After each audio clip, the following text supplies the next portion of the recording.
x sine omega t and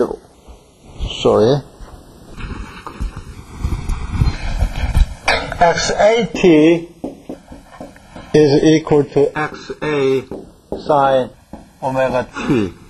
Then, to understand what it really behaves, you have to write equation of motion using Newton's second law.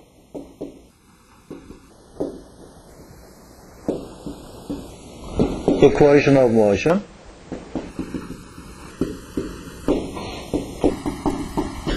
That look like mass matrix times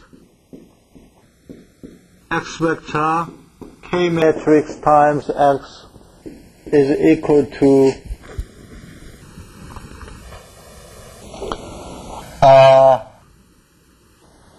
some force vector. And the force is applied over here. Okay.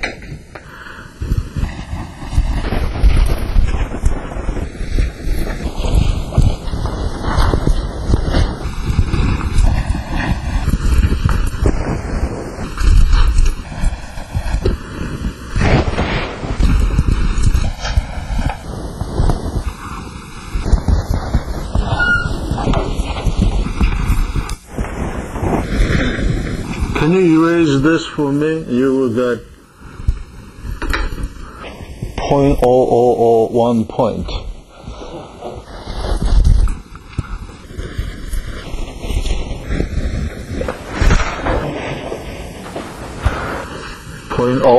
It's like a damping ratio point, right?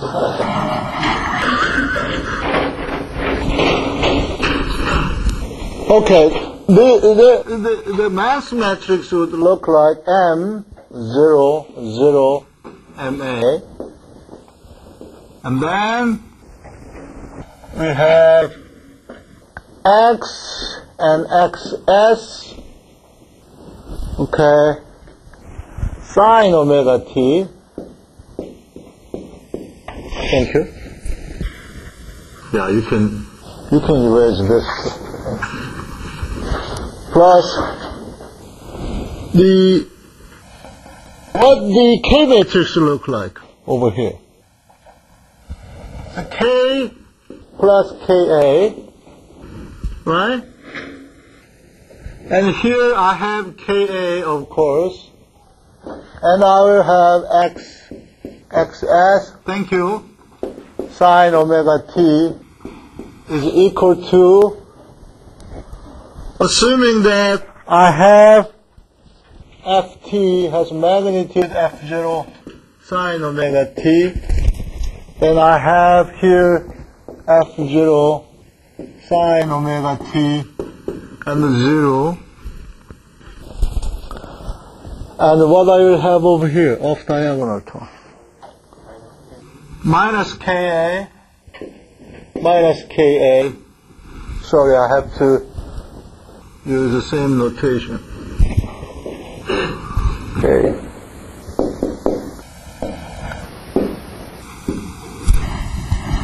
Okay. Now we need some discussion. How can we say that this is x sine omega t and this is the xa sine omega t? How can you say that there is no phase difference?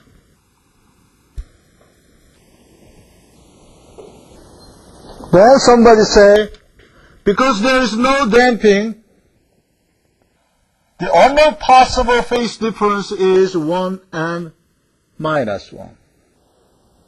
Okay?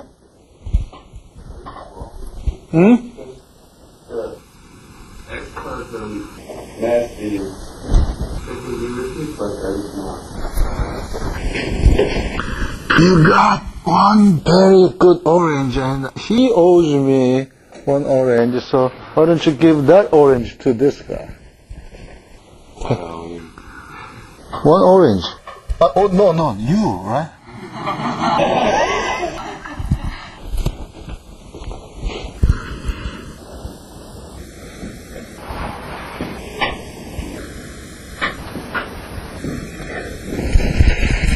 Right? Okay?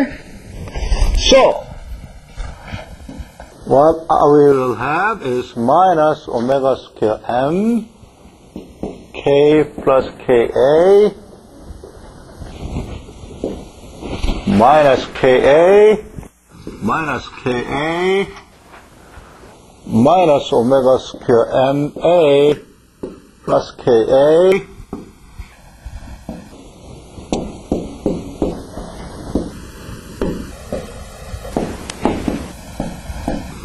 Wow.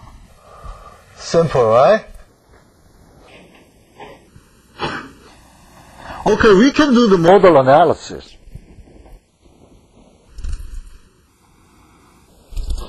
How? First, we have to find the eigenvalue. How to get the eigenvalue? Set this is 0, and then assuming x equal u exponential j omega t, and get the u and have a transformation, blah blah blah, and then we will get the first response expressed by the eigenmode we obtained. It's simple by word, but it's not simple if you try to do it by yourself. That's why we're going to have a Thursday special session. Okay? But in this case, we want to know the relation between x and xs. In other words, the way to get the 0x but having xs is large. Okay? Okay. Because for the right side, the x0 is not x0 is not 0, so is it possible to make this problem the eigenvalue problem? Eigenvalue problem. Eigenvalue problem is to find out the eigenmode. That eigenmode means that the shape of vibration that is possible in the system. So the excitation force is assumed to be 0. This is the forced vibration case. Okay, that is a very excellent question. Physically means I have a 2 degree of freedom system, and I want to know the eigenmode of the system. What we do normally is to excite the system with an impulse. That means impulse has many, many frequencies, therefore you will be, or your natural frequency will be excited. Okay? Right? If you have one natural frequency, then I excite you with my impulse. Then you will be excited by your natural frequency, therefore your amplitude is very big, and the shape of your vibration is eigenmode. That's why the boxer use jab to excite opponent's natural frequency. And they know very well about the vibration, right?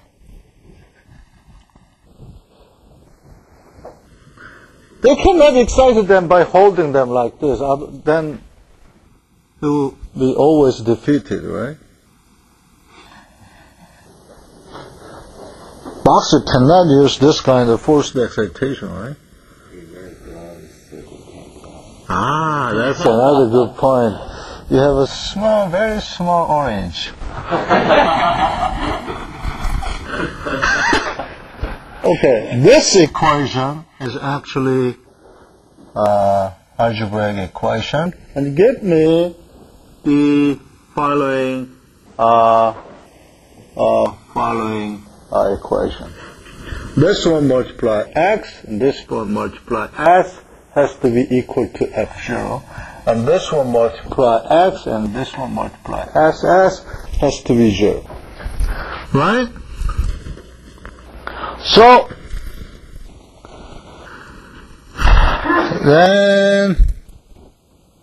then